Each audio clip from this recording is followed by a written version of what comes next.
Advance Happy New Year mga kalyan! So, December 31, 2020, bukas, January 1, 2021 po mga kalyan. Update ko lang kayo dito sa mga pananim nating pakwan. Ayan, medyo lumaki na sila mga kalyan. Kita nyo naman, dati-dati hindi mo pa siya masyadong makita, pero ngayon, kitang-kita na. Ngayon ang gagawin namin, medyo malakas kasi yung hangin mga kalyan, sobra. Kung masyado kasing malakas yung hangin mga kalyan, pwede nyong pinsalain yung pananim natin. Kaya ang gagawin namin, tatabunan namin ng lupa, ibabackfill namin. Medyo malalim kasi yan mga kailyan. Tabunan namin ng lupa yan para hindi siya masyadong gumalaw. Then pwede na rin tayong magpaltong. Yung magpaltong, mas Tagalog yung magpaltong. Yung pagpapaltong po, i-demonstrate ko na lang. So kailangan nating bumilang ng 4 na dahon dito sa ating crop. Mula sa ibaba, kailangan may 4 na dahon na siya. 1, 2, 3, 4. So pwede nating tanggalin tong talbos niya. Ayan. Once na tinanggalan na po natin ng talbos yan, mag-split na po yan. Magkakaroon na siya ng 2 tangkay. And from sa 2 tangkay na yon, yun na yung i-build up natin. Doon tayo mag-generate ng bunga ng pakwan natin. Ang ratio po ng pagpapabunga natin is 1:1. Kada isang pakwan na seedlings, isang bunga rin yung dapat nating generate. So yun po yung gagawin natin. And mamaya maghuhukay tayo ng ube. Yun yung pangdagdag natin sa handa natin mamayang media noche. So let's proceed mga kalyan. Oh. Saan ka pupunta? Diyan sa... Hi ka muna sa mga kaibigan natin, oh. Happy New Year po. Happy New Year po. Mga kaibigan. Kaibigan, Papa, bibili tayo fountain. Mamaya, saan ka bibili ng fountain? Baka... Ang pangalan mo, nak? Crisalito. Crisalyn po. Happy New Year mga kaibigan ka lang. Happy New Year, mga kaibigan. Nahiya siya. Ako yung mga taniman natin ng pakwan mga kaibigan, oh. Malawak po yan. Yan yung gagawin namin mga kaibigan. Maggagabor kami tsaka magpapaltong. Malalim kasi yung butas. Lalo na malakas yung hangin. Kaya kinakailangan na lagyan ng lupa dun sa baba ng pananim para maprotektahan natin siya sa malakas na hangin. Ang kamatante ba pati plastic ko lang ta? Pag naanin na tanginan. Pag naanin na tanginan yan. Hindi ba pati plastic?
Grabe ang lakas ng hangin mga kailyan, oh.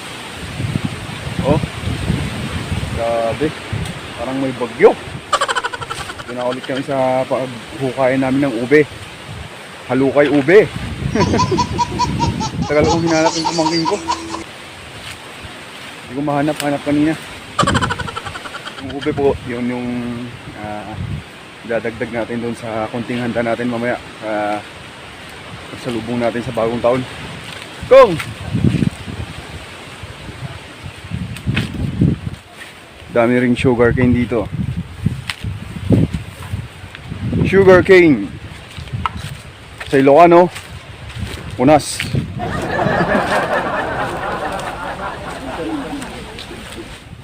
Dito daw. Diyan. Yung ube. Yung ube natin. Yeah, of course. Oo, kininanan tinakaw da.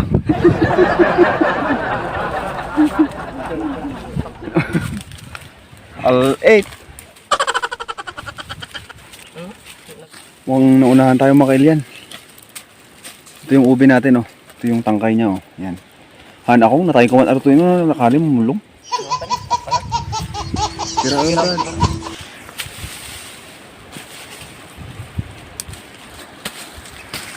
The best. Lodam, Brad. Be careful.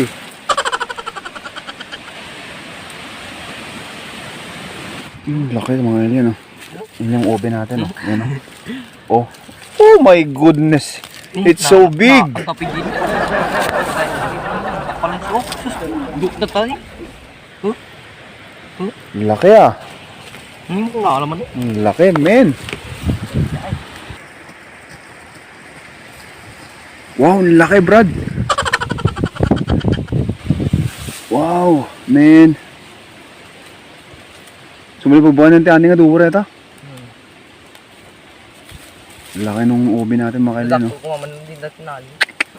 Sarap yan. Sulatan ka? Hanti ko. Hinaganahan yung pamangkin ko maghukay, ah. Siya na lang daw. Banat? Madam Brad? Dito kulog mo. Alam sa dudwa. Luwata. Maunan ta. Takawin da. O anta pala nakadami ni punto na ro eh. Lalaki. Lalaki mga alien.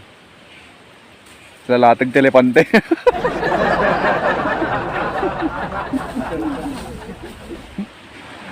Ita down. Shout out po pala sa mga kamag-anakan ko dyan sa Luba Abra, family Manakdak and Sabino. Musta po kayo? And update kay Tatang, sa awa ng Diyos okay na po siya. Thanks for your prayers and support mga kakabagyan. Happy New Year sa inyo lahat dyan sa Luba Abra. Pasensya na kung hindi ko kayo mapapangalanan lahat kasi we are too many. Ang dami kaya nila. Kasi yung tatay ko, bale 16 silang magkakapatid mga kailyan. Kaya masyado kami marami. Kung sino siya shoutout mo, Kong?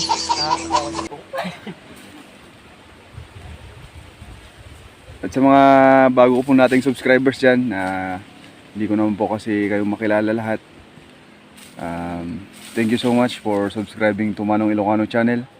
And sana po patuloy nyo akong suportahan at subaybayan mga kailyan.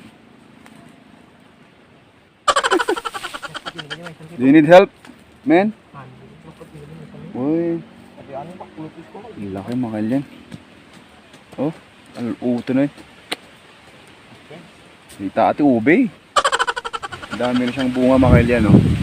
Binulot ko kasi pwede siyang itanim. Tatanim natin dun sa malapit sa bahay. Duwa pa lang nita? Duwa rin may isa dito ni. Alantahan eh. Laki di, nagadutin nga mangan. Alantahan so dami. Uy, Kamuka. gadutin nga mangan. Sure. Buong angkan. Ang kakain dyan, Brad. Maliit na yung isa. Ang laki nito mga kailyan, oh. Grabe, oh. Isa na lang kunin mo. Bating buran. Buwintayin muna tayo, no? Sayang. Ay kaburan ng tumula yan. Mm. Ito na. Dito. Mga ano masapon mo, tulong ngayon, bro. Oo. Oo na. Ang laki! Ano? Pakita mo naman.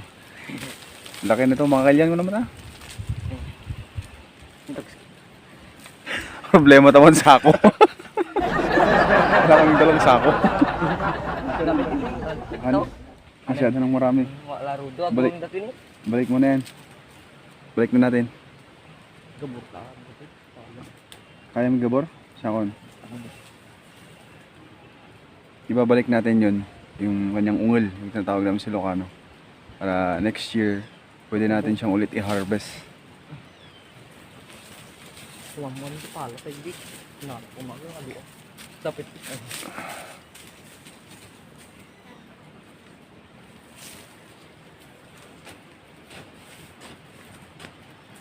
Yan, Brad. Kain mo. Problema ta, ang tamawi na to. Ang tutong ano. Ano ang diskarte? Diskarte nito, Brad. Isip tayo ng diskarte mamaya kung paano natin ito may uwi. Ang lalaki ito, mga alien. Sayang di may sabihin. Bali tatlo eh. Baka lang danto rin ito. Ano? Kanan. Bagi danton. Wala. Kasi ang matira matibay. Dagay mo. Magtira na tayo. Nagtira kami ng isa. Para sa mga susunod na magnanakaw ng ube. Ano dinakaw to, mga alien? Inaalam namin. Pakada. Kasi para sa amin din naman to. Sa mga the whole family. Yun ang nagteten na tito. Kita. Problema namin kung paano namin to bubuhatin kasi wala kaming dalang sako ngayon. Anto. Diskartehan lang namin muna to. Nagbiya. Lalaki mga kailyan, no? Mga tansya ko yan, mga ano. Pag samasamahin mo yan, mga around 15 kilos. O higit pa. Lalaki. Lubugan tayo. Hindi, May salar gawin doon. natin siyang ano. Gawin natin siyang obi cake. Homemade obi cake. Yan. Ito na yung obi natin mga kailyan. So ihahanda na namin para mamaya babalik kasi kami ng bukid. Magdidilig ulit kami ni Tatang. So ihahanda na namin yan para pag uwi namin mamayang hapon at mas konti na lang yung trabaho na gagawin natin.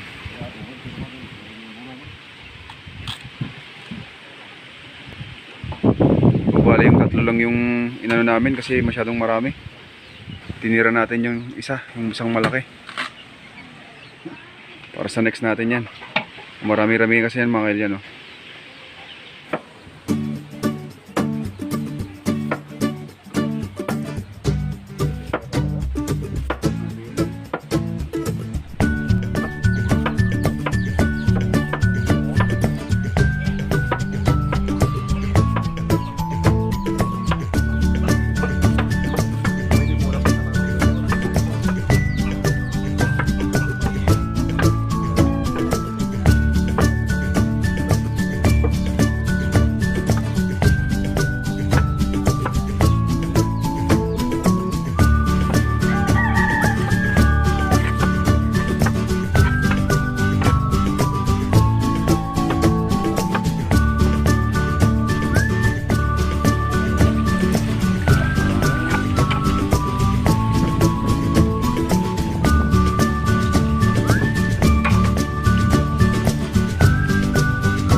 Isa lang na po natin tong ubi natin mga kailyan, no? Ayan na siya. Lauyang ube. Ayan. Meron din tayong pansit Mickey dito mga kailyan. Bale, homemade po to. Gawa sa arena. Ayan. Sasabawan natin to. Then sasahugan natin ng ulo ng baboy. Yung tinatawag naming rurog. Ito naman yung sahog natin doon sa ating pansit Mickey. Ayan. Rurog, yung ulo ng baboy. Salang na rin natin para ready na. So, nandito ulit tayo sa bukid mga kailyan kasi yung gagawin namin magdidilig kami ni Tatang. Bale magsasabay kami.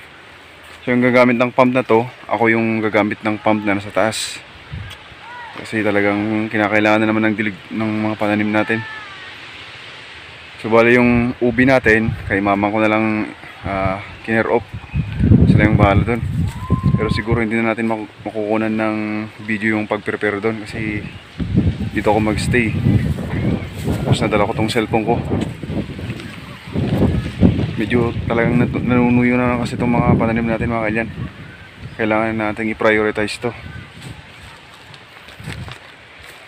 So siguro magre-resume na lang po tayo mamayang hapon. Hopefully may maabutan pa ako dun sa pag-prepare nila dun sa mga handa natin para mamayang bagong taon. So stay tuned lang po kayo mga kailyan. A few moments later. Puto ka na mga kailyan. Mag-aalas 6 na po pero hindi pa tapos yung magdidilig namin ni Tatang. Ayan. Siya muna yung nakahawak ng hose natin. Pero nasa last part na po kami. Bali 4 na plat na lang po itong natira. Siguro hindi na po rin natin maabutan yung paghahanda nila dun sa ube na kinuha natin kanina. Kasi kinailangan po natin i-prioritize itong mga pananim natin mga kailyan. Hindi po kasi siya pwedeng pabayaan. Kasi itong crop natin mga kailyan, hybrid. So talagang kailangan natin siyang pagtuunan ng atensyon. So siguro mamayang 12 na lang po tayo magre-resume ulit para kahit papano maisama ko naman po dito sa aking video yung simpleng pag-celebrate namin ng New Year mga kailyan. Ito ng ube natin mga kailyan.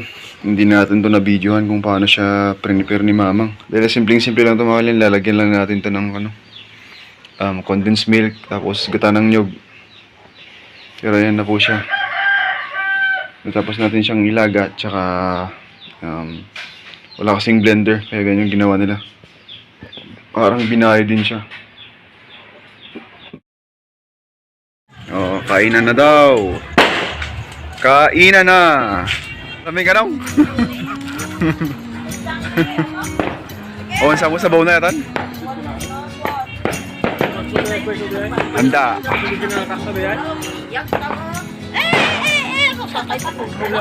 Yung ube.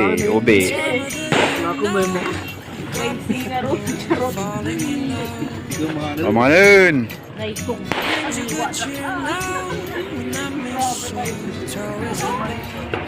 New Year na. Muat katurugan. New Year. Kisa na ulit.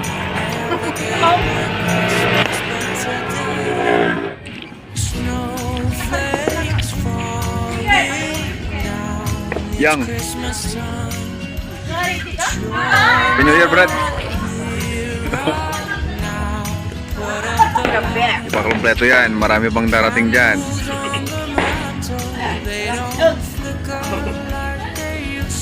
Oh, New Year. New Year! Sumbay ka ang arod. Saan ako nakasubot-subot? Sino ni 80 to? Tingnan, Brad. Sino ni 80 to? Diyan, amang mga ano yun? Bakit? Yung banger. O, tang, New Year. Mga turugan sa mo eh. Kamatulog ka na? Wala si Mochi Tatang mga kailyan, no? Nagdali si Plato? Okay. Sarap, pinagiging sarap, pinagiging sarap, pinagiging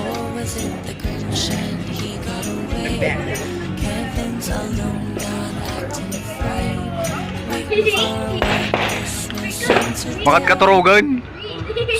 Dong-dong sa tugtugan.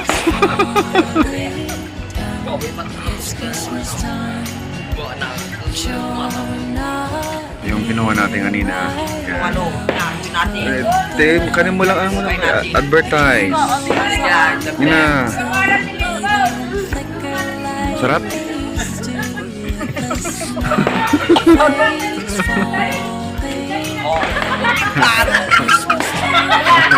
Vlogger na pa! Ay, ganyan.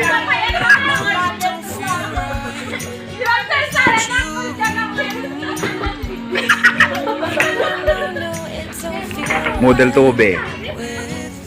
No. Shot. Bag. Subon na man.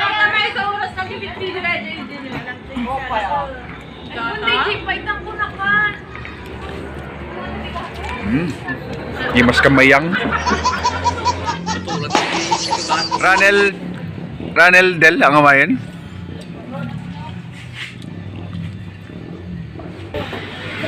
Bagmal tayo nalimi bakit? Un. May tinakaw ra.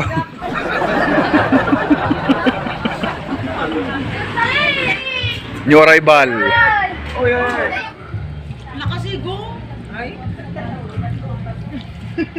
Ini ka butang-butang.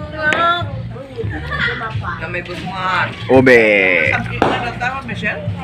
Tama, Mang. Sinaring kita. Dua kami. Ante anin pero more na anin. Mahal, may nangalapan siya kanina. Di siya malaya. May nangalati pag siya kanina. Pag turturog ka ko na. Kamalan ate, pag siya di ba? Pag hindi siya malaya po. Hindi pa sunod. Sarap. Sarap.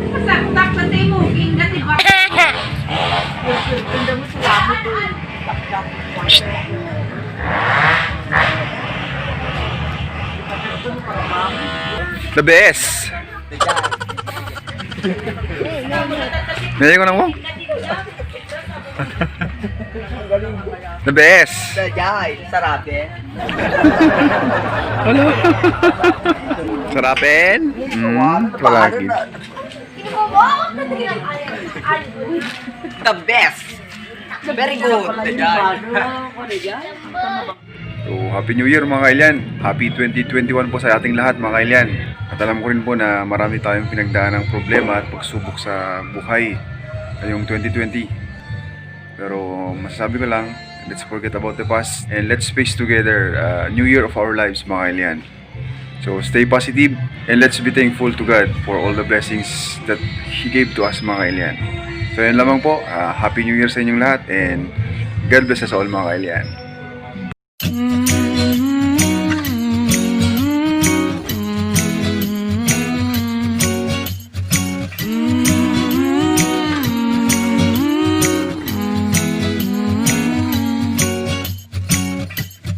Time of the year now, you got people falling in